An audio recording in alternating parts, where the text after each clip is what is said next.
Good morning, kindergarten students. I'd like to read again with you today, and I've decided to go back to read a Curious George story. I also wore my fish shirt because it's kind of a silly shirt, and we know that Curious George is pretty silly as well. So the story is called Curious George Feeds the Animals. This is George. George was a good little monkey and always very curious. One day, George went to the zoo with his friend, the man with the yellow hat. A new rainforest exhibit was opening, and they wanted to be the first ones inside. But when they got to the new exhibit, the doors were closed. "We'll have to come back later, George," the man said. "Why don't we visit the other animals while we wait?" First, they stopped to watch a zookeeper feed the seals. When he tossed little fish in the air, the seals jumped up to catch them. Then they barked for more. It looked like fun to feed the animals. "Would you like something to eat too, George?" asked the man with the yellow hat, and he bought a snack for them to share. When they stopped to see the crocodile, George remembered how the zookeeper had fed fish to the seals. He was curious. Would the crocodile like something to eat? George tossed him a treat, and the crocodile snapped it out of the air. Next, they visited the koalas. George thought the koalas were cute. Here was a friendly one. She was curious too. She wanted to see what George was eating, so he held out his hand to share. George shared his treats with an elephant and a baby kangaroo. George was making lots of new friends at the zoo. The lion was already eating, but the hippopotamus tried a snack. Next, he gave a treat to an ostrich. Then George saw the giraffes.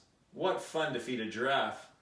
Giraffes usually have their heads up high in the trees, but George could see these giraffes would be easy to feed. But as soon as he held out his hand, a zookeeper came running. The zookeeper looked angry. Was he angry with George? George didn't know, and he didn't want to stay to find out. He slipped away. And the giraffes were happy to help. But where did George go? He was trying his best to hide, but little monkeys can't stay still for long.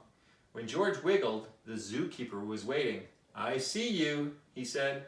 Just then another zookeeper hurried by. "Come quick," she yelled. "Someone saw the parrot." The first zookeeper led George to a bench. "The parrot from our new exhibit escaped, and I must help find it," he explained. He told George to wait for him there, and before he left, he said, "Don't you know you're not supposed to feed the animals? The wrong food might make them sick." George felt awful. He didn't know he wasn't supposed to feed the animals. He didn't want to make them sick. George was looking at the treat in his hand when all of a sudden, a big bird swooped down and snatched it right up. Now George knew he wasn't supposed to feed the animals, but this one had helped itself.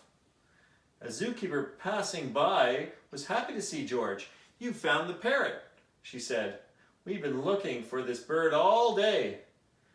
When she saw George's snack, she said, "This isn't the best thing to feed a parrot, but a little won't hurt. Would you like to help me put him back where he belongs?" George was glad to help after all the trouble he had caused, and together they went back to the exhibit. "There's our problem," the zookeeper said, pointing at a hole in the netting. As the zookeepers discussed how to fix it, George had an idea. He climbed up like only a monkey can, and when he reached the hole, he tied the netting back together. Meanwhile, the zookeeper returned. "Catch that naughty monkey," he yelled. He was feeding the animals. "But that little monkey found the parrot," another zookeeper told him. "And look, he fixed the netting. Now we can open the exhibit." When George came down, all of the zookeepers cheered.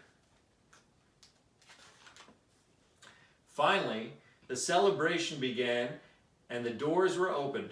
The man with the yellow hat was there, and he and George got to be the first ones inside. As George walked in, the zookeepers thanked him for all his help. "Please stay a while," they said. George couldn't wait to come back and see his friends, but next time he'd remember, unless you're a zookeeper, don't feed the animals. The end. Thank you very much. I hope you're having a nice day. Bye-bye.